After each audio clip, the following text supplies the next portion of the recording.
class, Prof. JC here. We're obviously in the book, Everyone Communicates, Few Connect. I really like this book, and I really like the title because it's very true. Most all humans, and even animals, I guess, we all know how to communicate with people. It's very rare that you meet the person who really knows how to connect, right? That's the difference. When I think about great leaders, when I think about great speakers, right? When I think about great business people, the truly great ones, great politicians, great teachers, great coaches, they're all communicating. That's part of the job for all of them. But the ones that are able to connect, those are the ones that are going to have long-lasting success. I promise you that. So there's some key pointers in chapter 7. That's pretty much where we're going to hang our hat. This week is in chapter 7, and so some key pointers that get pointed out here. And this chapter is called "Connectors Do the Difficult Work of Keeping It Simple." Okay, that's part of connection, is realizing that most of the times the people that we're talking to, they don't have IQs up in the 600s. I don't even know if that's a real number, but their IQs aren't up there. And so we've got to make sure that we're bringing it down to the level where people can understand. That's really important. And so just some key takeaways here. As leaders and communicators, our job is to bring clarity to a subject, not complexity, right? And if we're not careful, especially when we're passionate about something, we often make it more complex than it needs to be.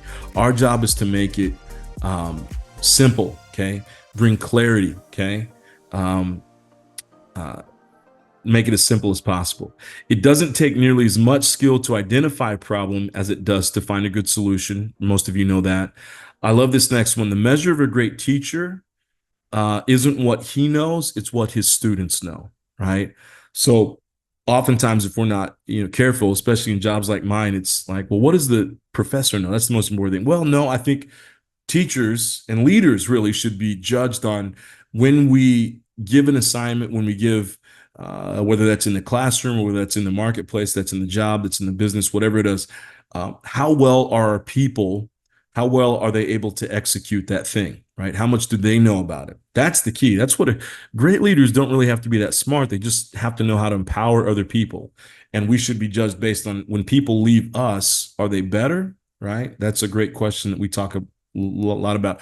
When people, when they interact with us, are they better for their time with us, or are they worse for their time with us? That's something that you need to consider. That's something you need to be thinking about.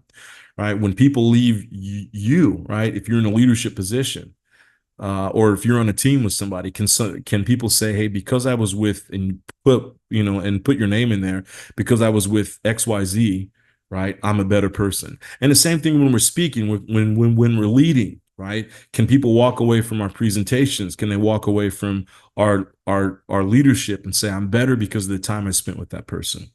That's really important. If you can't explain it simply, you don't understand it enough. Einstein. That's really good. There's a book, and actually it's this book right here. This thing right now is almost like my Bible. It's such a great book. It's called Poor Charlie's Almanac. I can't stress enough how great of a book this is. And one of the things he talks about is that, you don't know a subject unless you're able to point to the limitations in that subject, right? So if before any of us should start talking about anything in life, right? So before we talk about a theory or a new idea, a new concept that we have, whatever it is, unless we can talk about the limitations of that theory, the limitations of that idea, of that concept, whatever it is, we shouldn't be talking about it, okay? That one's really important, right? So if you can't explain it simply, and usually that's what happens, is if you don't understand the limitations of a subject, then you don't know it. You can't really make it as simple as possible, okay? So you got to know the ins and outs and make it as simple as possible. To be simple is to be great. That's Ralph Waldo Emerson. There's a great movie out there that in one of the classes I used to teach, I would require students to watch it. It's called Gyro Dreams of Sushi. It might be one of the greatest movies I've ever watched in my entire life. If you get a chance, watch it. And I could be saying that first name wrong. It's either Jiro or Gyro. and it's Jiro, Dreams of Sushi. Incredible. And he talks about this. Ultimate simplicity leads to purity. I think that's the quote from the movie.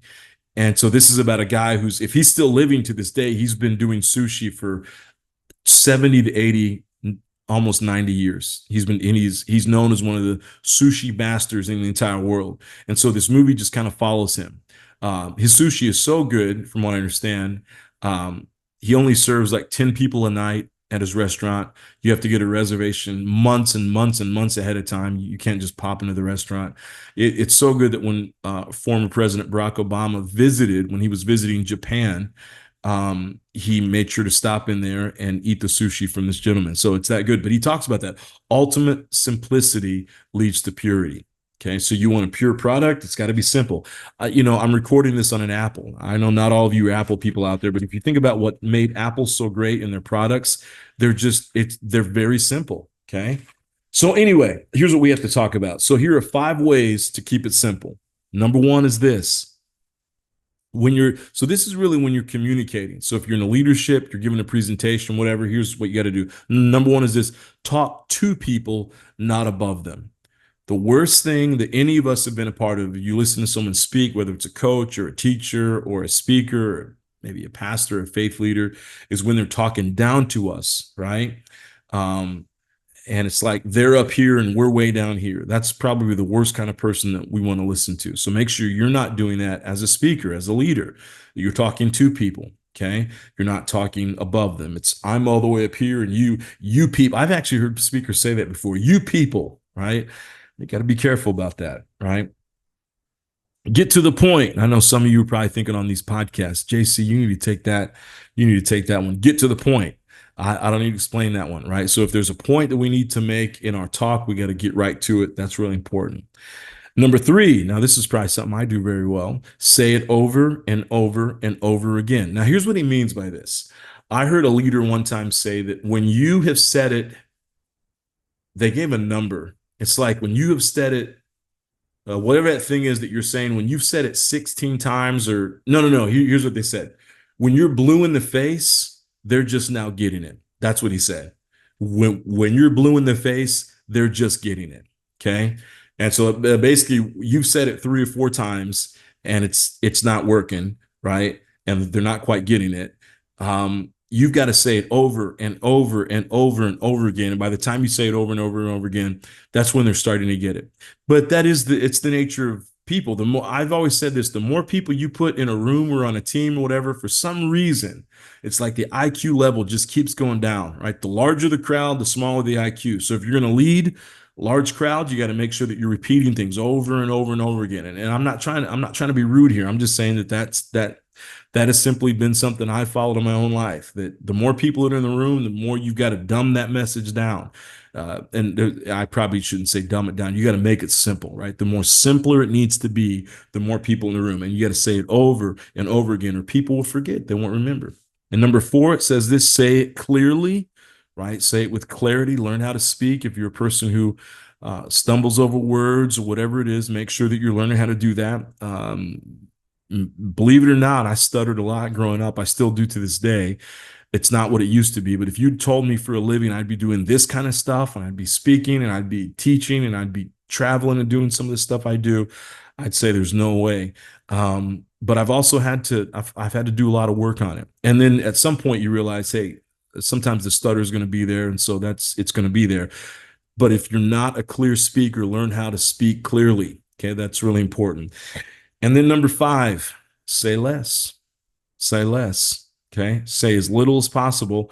There's a great saying out there. I forget how it goes.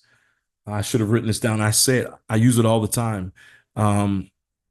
Something about when it's and I'm messing up 2 different, because this book back here is giving me a new phrase on it.